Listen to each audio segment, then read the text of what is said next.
Dumalo si Agriculture Secretary Francisco T. Laurel Jr. sa isinagawang third talakayan na inorganisa ng Samahang Industriya ng Agrikultura o SINAG at Coalition for Agriculture Modernization in the Philippines Inc. o CAMP nitong Lunes, November 13. Pinangunahan ni Senate Committee on Agriculture and Food and Agrarian Reform, Senator Cynthia Villar, ang naturang programa na dinaluhan din ng ilang matataas na opisyal ng gobyerno.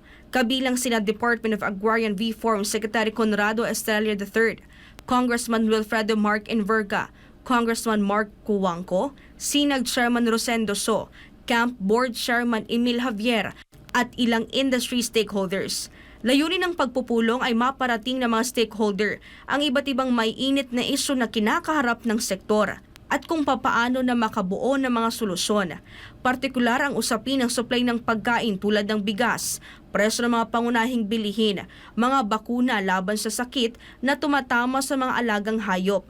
Gayon din ang solusyon laban sa agriculture smuggling at hoarding. Welcome development sa grupong SINAG ang pagtalaga sa nasabing kalihim. Umaasang nasabing grupo sa ilalim ng pamumuno ni Laurel ay magkakaroon ng collaborative working relationship sa pagitan ng mga industry stakeholder. Para sa Diyos at sa Pilipinas kong mahal, ito si Sheena Torno, SM Ray News.